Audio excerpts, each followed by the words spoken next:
అందరికీ జేబీఎం. నేను Rajesh Mahasen. Welcome to Mahasen media. ఈయన పేరు ఏం పేరు నాకు తెలియదు కానండి. అక్కడే గన్నవరంలో ఉంటాడట ఈయన.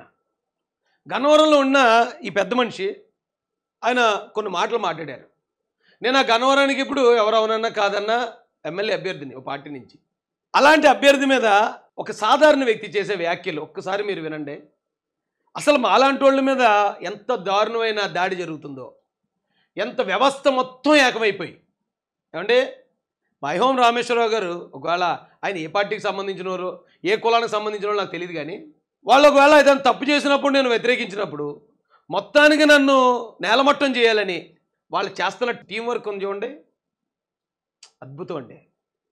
ఎందుకంటే ఒకవేళ ఎప్పుడన్నా క్రిస్టియన్స్ మీద దాడి జరిగినప్పుడు వాళ్ళ వైపు మాట్లాడి ఉండొచ్చు, నేను ముస్లింల మీద దాడి జరిగినప్పుడు వాళ్ళ వైపు మాట్లాడి ఉండొచ్చు, దళితులను కొట్టినప్పుడు చంపుతున్నప్పుడు వాళ్ళ వైపు మాట్లాడి ఉండొచ్చు.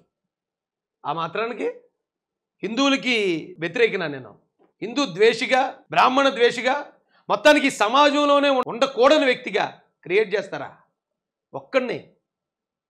అరే ఒకవేళ ఏమైనా అసెంబ్లీకి వెళ్ళే అవకాశం వస్తే ఇన్ని సమస్యలు ఉన్నాయి, అక్కడ ఎవరు మాట్లాడట్లేదు, పెద్దల దృష్టికి అక్కడ తీసుకెళ్తే ఈ సమస్యలకు పరిష్కారం వస్తుంది.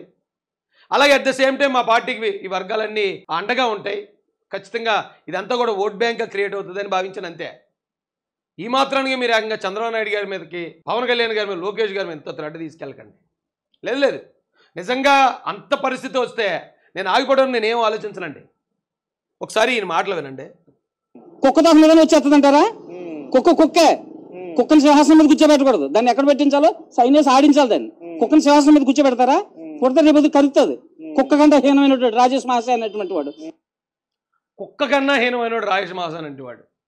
అబ్బాయి మాటలు ఎందుకు మాట్లాడాడండి ఆ పెద్ద ఆయన అంటే, నేను గతంలో జనసేన ఏదో అన్నానట, అందుకని ఈయన ఇలా మాట్లాడుతున్నాడు. ఏమండి ఒకవేళ నిజంగా నేను అప్పుడు జనసేన ఓ ఐడియాలతో నన్ను అంటాం, నేను వాళ్ళని అంటాం, ఒకళ్ళు అనుకున్నాం, ఓకే.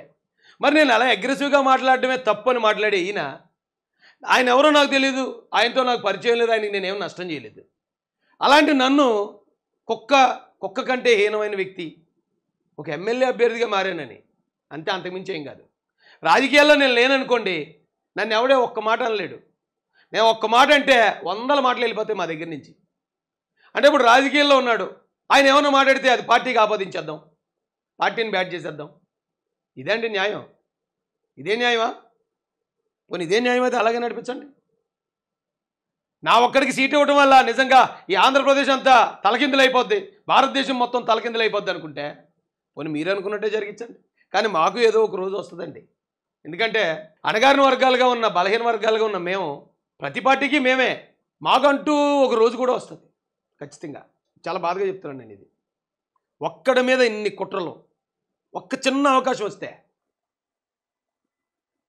కుక్క కంటే హీనమైన ఉన్నాడు. నాకు తెలిసి ఆయన ఎస్సీ అయితే అయి ఉండడు, అయినా కూడా ఒక దళిత అభ్యర్థిని అంత ఘోరంగా మాట్లాడు.